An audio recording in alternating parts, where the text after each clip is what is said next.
سنو دوستو، کون ہے کربلا، کون ہے امام حسین اور کیا ہے کربلا؟ سرکار امام حسین جب کربلا آئے، اگر تاریخ میں چلے جاؤں گا تو آپ بور ہو جائیں گے، بولیں گے ارے حضرت تم اچھا بولتے تھے نا، ایسا کیوں بول رہے ہیں آج کل؟ بولیں گے امام حسین کو دھوکہ دے کر کربلا بلایا گیا۔ جب آئے تو ظالم کوفیوں عراقیوں نے اپنے اپنے دروازے بند کر لیے، کھڑکیاں بند کر لیے، امام حسین کو پانی تک نہیں دیے تھے، ایک کھجور تک نہیں کھلا امام حسین کو۔ امام حسین کے گھر میں جو بچے تھے 2.5 دن تک پیاسے رہے بچے ہو، اتنی ظلم کی انتہا کرے۔ ان کو پلٹ کے پوچھے ظالموں، تم نے اتنے ہزاروں خطوط لکھ کر میرے بابا کو بلایا اور جب آئے تو تم یہ دروازے بند کر آخر کیوں کر رہے ہو؟ تو کہا یزید ہم سے یہ اعلان کر چکا ہے کہ جو کوئی حسین کو پانی پلائے گا، کھانا کھلائے گا، گھر میں جگہ دے گا، اس کو اس کے پورے خاندان کو قتل کر دیں گے، اس کی عورتوں کی عزت نکال لیں گے اور ان کے بچوں کو بے گور و کفن موت کے گھاٹ اتار دیں گے۔ اس لیے ہم یزید سے ڈرے ہوئے، ہم آپ کے ساتھ اب کچھ نہیں کر سکتے۔ حضرت امام حسین علیہ السلام، ان کا یہ رویہ دیکھیں، ان کی دھوکے بازی، ان کی بے وفائی کو دیکھ کر امام حسین کوفہ میں خیمہ ڈالے، وہاں سے نکلے کربلا میں خیمہ ڈالے۔ کربلا میں امام حسین نے جب خیمہ ڈالا تو امام حسین علیہ السلام کا 72 نفوس قدسیہ اور خواتین کا جب گھیراؤ کیا گیا، ظالموں نے دائرہ تنگ کیا، تلواریں کسنے لگے، تیرے سنبھالنے لگے، تو حضرت امام حسین نے ظالموں کو بلایا، بلا کر کہا یزیدیو ادھر آؤ۔ یزیدی جب آئے تو امام حسین نے کہا دیکھو میں تم سے مقابلہ کرنا نہیں چاہتا، میں یہاں جنگ کرنے کی نیت سے نہیں آیا، میں یہاں تم سے جہاد کرنے کا ارادہ نہیں رکھتا، میں تمہارے سامنے صلح کی بات کرتا ہوں، میں 3 شرطیں رکھتا ہوں، اگر یہ شرطیں تمہیں منظور ہے تو میں اس کے مطابق اپنی باقیہ زندگی گزاروں گا، اور تم کو جو کرنا ہے تم اپنے کام کرتے رہو، مجھ سے کوئی تعلق نہیں۔ ظالم نے امام حسین کی ان 3 باتوں کو بھی رد کیا۔ ابن زیاد جب جا کے یزید کے پاس بیٹھا، بیٹھ کے کہا حسین یہ 3 شرطیں رکھتے ہیں۔ یزید ان 3 شرطوں کو مشورے میں رکھا، مشورے میں یہ بات طے ہوئی کہ ہم یہ باتوں کو نہیں مانتے، کیونکہ ابن زیاد منحوس یزید کے کان بھرتے ہوئے کہا جب تک حسین زندہ رہیں گے تیری سلطنت کو خطرہ رہے گا، حسین کا قتل ہوگا تو ہی تو سکون کے ساتھ کرسی پہ بیٹھ سکتا ہے۔ لہذا یزید ابن زیاد کے اس منحوس مشورے کو قبول کیا، حضرت امام حسین کے صلح کے پیغام کو رد کیا۔ رد کر کے اس نے ایک آرڈر جاری کر دیا کہ امام حسین کا اور ان کے ساتھیوں کا قتل کر دیا جائے۔ اور اس کے بعد ابن زیاد جب وہ آرڈر لے کے نکل رہا تھا تو ابن زیاد پھر واپس آیا، ہاتھ جوڑ کے یزید کے سامنے کہنے لگا میری ایک درخواست ہے، بڑی بات سمجھا رہا ہوں نوجوانوں، سن لو، زندگی بھر انشاءاللہ عقیدہ مضبوط ہوگا اہل بیت کے لیے۔ ابن زیاد نے کہا یزید،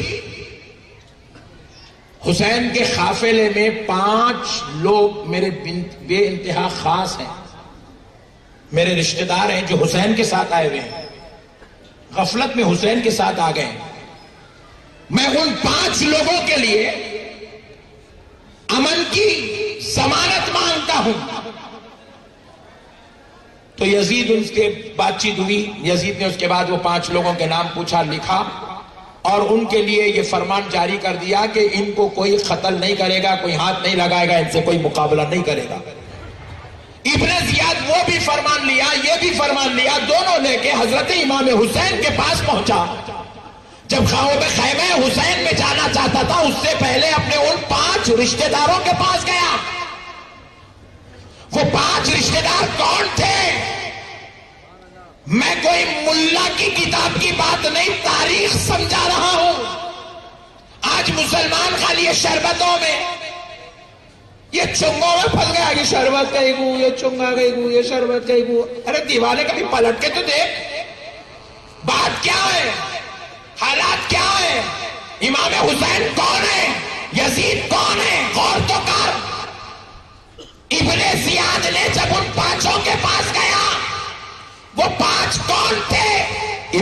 زیاد کی سگی پھوپھو حضرت ام البنین. حضرت ام البنین کون ہے؟ حضرت امام حسین کی سوتیلی ماں اور حضرت علی کی دوسری زوجہ. حضرت فاطمہ کے پردہ فرمانے کے بعد علی نے دوسری شادی کی تھی، وہ مولا کائنات کی دوسری زوجہ ہے حضرت ام البنین. اور یہ ہے ابن زیاد کی پھوپھو، اور ان کے 4 بیٹے امام حسین کے ساتھ آئے تھے، جس میں سب سے بڑے بیٹے کا نام ہے عباس علمبردار. یہ ہے امام حسین کے سوتیلے بھائی. علی کے بیٹے حضرت ام البنین کے لخت جگر حضرت عباس علمبردار کے ساتھ ان کے اور 3 بھائی ابو بکر بن علی، عمر بن علی، جعفر بن علی. یہ چاروں اور حضرت ام البنین، یہ 5 کے لیے یزید کے پاس سے ابن زیاد لکھا کے لایا ان کو قتل نہیں کرنا، یہ سکون و سلامتی امن کے ساتھ مدینہ پہنچ جائیں گے، ان کو کوئی نہیں بات کرے گا، مقابلہ کوئی نہیں کرے گا، کوئی ان کے راستے میں رکاوٹ نہیں بنے گا. لاکے پھپھو کو وہ فرمان دیا. حضرت ام البنین فرمان لیے اپنے بیٹے حضرت عباس علمبردار کو دیے. حضرت عباس علمبردار نے فرمان لیا تو پوچھا میرے بھائی حسین کے تعلق سے کیا خیال ہے؟ صلح کی جو بات ہوئی تھی اس پر یزید نے کیا کہا؟ تو کہا سنو، یزید نے صلح کو رد کر دیا اور مشاورت میں طے ہوا کہ حسین کا اور حسینیوں کا قتل کیا جائے گا.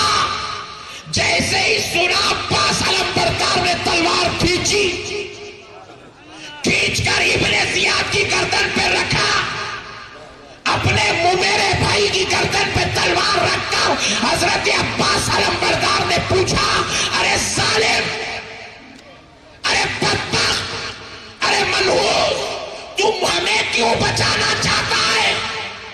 تو کہا تو میرے رشتہ دار، میرے پھوپھا کا بیٹا، میری پھوپھو کا بیٹا ہے، اس لیے بچانا چاہتا ہوں. تو عباس علمبردار نے جواب دیا ارے ظالم، جب تو تیری پھوپھی کے بیٹوں کو قتل ہوتا نہیں دیکھ سکتا تو میں اپنے باپ کے بیٹے حسین کو قتل ہوتا کیسے دیکھ؟ نعرہ تکبیر، نعرہ رسالت، عظمت شہدائے کربلا، عظمت امام حسین، جان سالان اہل بیت.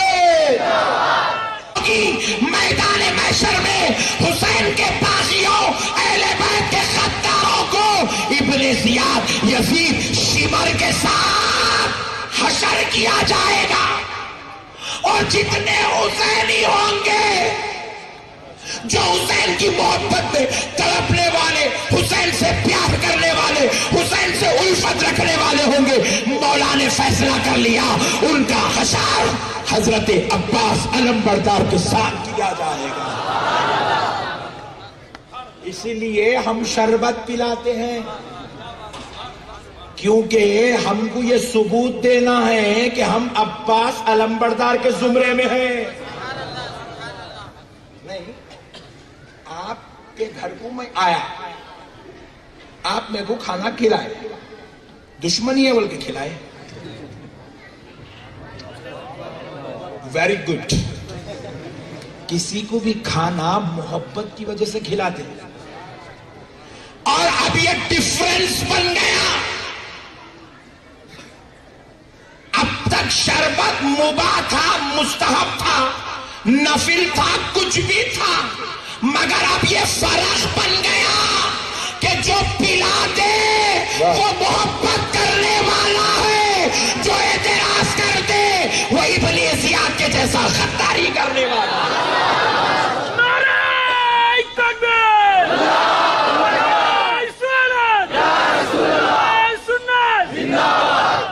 اب تک یہ صرف شربت تھا، اب یہ تمیز بن گیا ہے.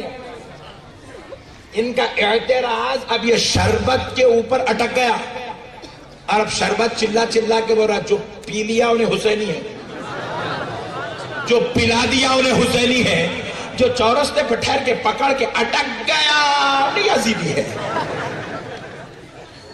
بات سمجھ میں آئی؟ دین سمجھو میرے بھائی. اب ایک اور بات سناتا ہوں, سنو دوستو. کیا ہے حسین؟ کون ہے حسین؟ اور آج حسین کا صدقہ ہمارے ساتھ کیا ہے دیکھو. صوفیاء کرام عرفاء اعظام فرماتے ہیں کہ جب سرکار امام حسین رضی اللہ تعالیٰ عنہ کا وقت شہادت آیا, شمر آپ کی گردن پر تلوار چلا رہا ہے, امام حسین کا سر اقدس سجدے میں ہے, سبحان ربی الاعلیٰ کی صدائیں جاری ہے, اور اب امام حسین کی روح نکالنے کے لیے اسرائیل نہیں, ہائے ہائے ہائے, خود خالق کائنات جلوگر ہوا. کیونکہ شہید کی روح فرشتہ نہیں نکالتا, شہید کی روح خود مولا نکالتا ہے.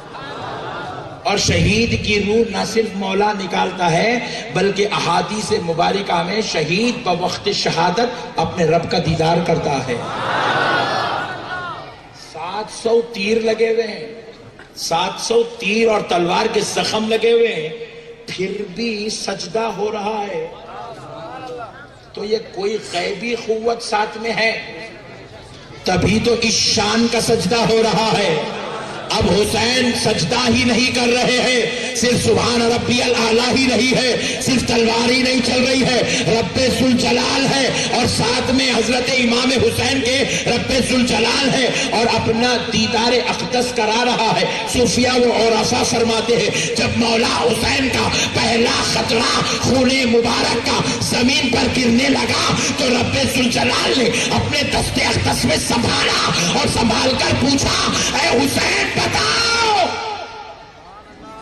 اس قربانی کے بدلے میں تم کو کیا چاہیے؟ اجی ہم لوگ قربانی دیتے بقرعید میں, دیتے نہیں دیتے؟ ایک دے کے پورے خاندان پہ سے واڑ دے رہے کیا؟ نہیں نا, ایک آدمی کو ایک. ویری گڈ, سمجھے تو گڈ, نہیں سمجھے ویری گڈ. پٹھے نہیں مہم نکالے, اسکیم ہے, اسکیم, آفر چل رہا ہے. ایک بکرا لے کے پورے خاندان پہ کاٹ سکتے ہیں. نہیں نہیں نہیں, فارمولے پٹھوں گا نہیں. بہرحال چھوڑ دو, بیکار ہوگا, 3rd کلاس. ارے تیرے ایک بیٹے کے, تیرے ایک کیک لے کے پورے بیٹوں کا برتھ ڈے نہیں کر سکتا تو ایک بکرا لے کے سب کی قربانی کر لیتا. چھچورے پیارے بزرگ اور دوست, بہت سمجھدار لوگ آئے اورنگ آباد میں. پیارے بزرگ اور دوستو, غور کرنے والی بات ہے,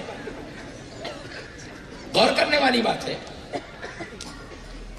ہم ماہ ذی الحجہ میں قربانی دیں تو رب کی طرف سے یہ فرمان ہو رہا ہے, احادیث مبارکہ اس بات کی صداقت بنی ہوئی ہے کہ قربانی جس کے نام سے دی جاتی ہے, قربانی کے جانور کا خون کا قطرہ زمین پر گرنے سے پہلے جس کے نام سے قربانی ہو اس کے سارے گناہ معاف ہو جاتے ہیں.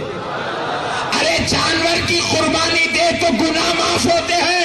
ارے یا میرا حسین اپنے بیٹے کی قربانی دے رہا ہے, اپنے بھائی جوان بھائی کی قربانی دے رہا ہے, جوان علی اکبر کی قربانی دے رہا ہے, اغلو محمد کی قربانی دے رہا ہے, حضرت مسلم بن عقیل کی قربانی دے رہا ہے, حضرت سیدنا عباس علمبردار کی قربانی دے رہا ہے. ارے خود حد تو یہ ہے کہ خود بھی مولا کے دربار میں سجدے کی حالت میں قربان ہونے آ گیا ہے. تو رب نے پوچھا, میرے حسین جو خدا جانوروں کی قربانی کا بہترین بدلہ دیتا ہو, اب تم خود قربان ہونے آئے, اتنی شہادتوں اور اس شہادت کے بدلے تم کو کیا چاہیے؟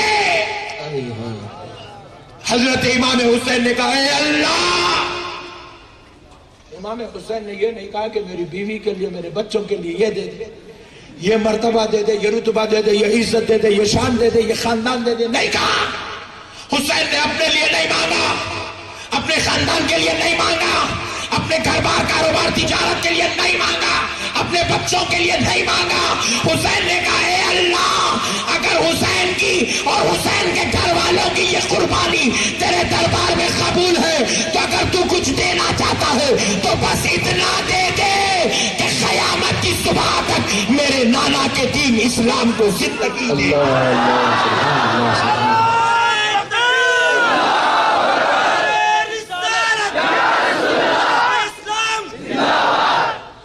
کہا مولا اسلام کو زندگی دے دے.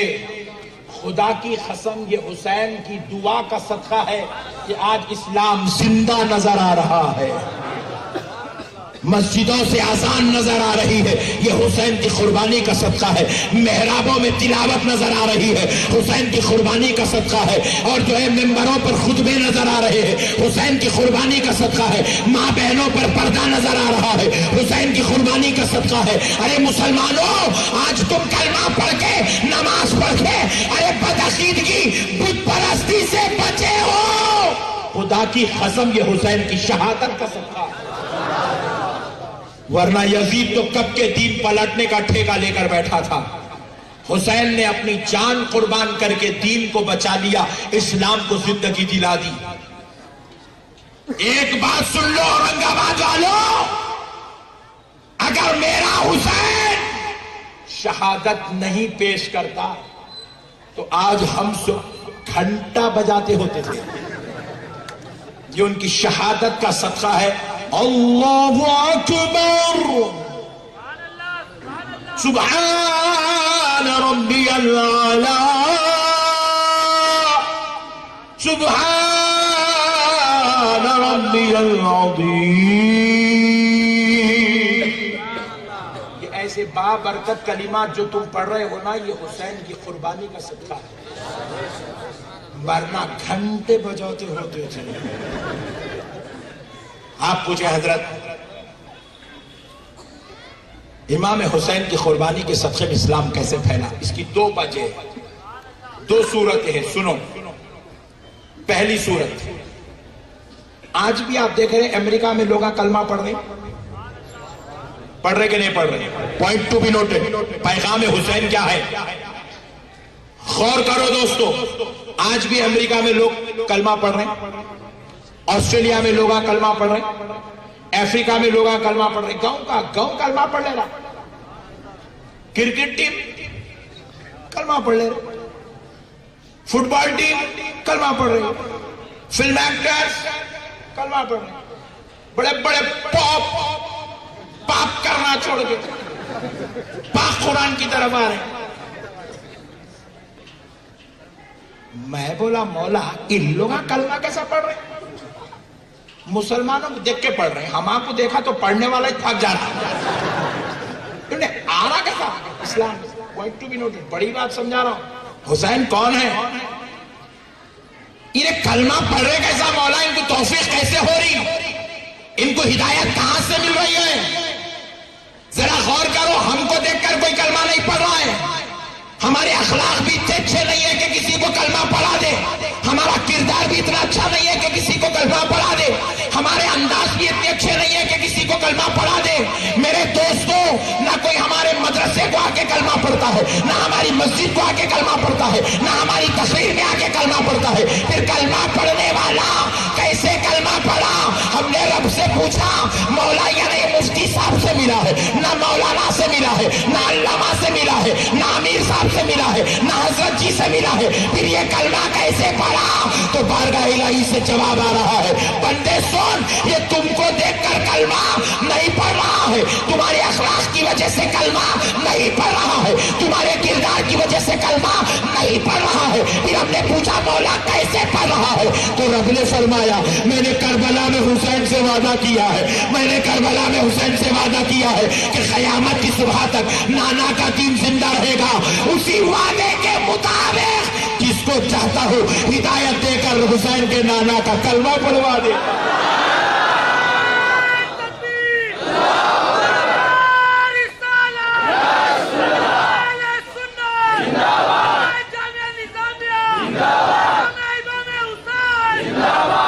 اللہ اللہ.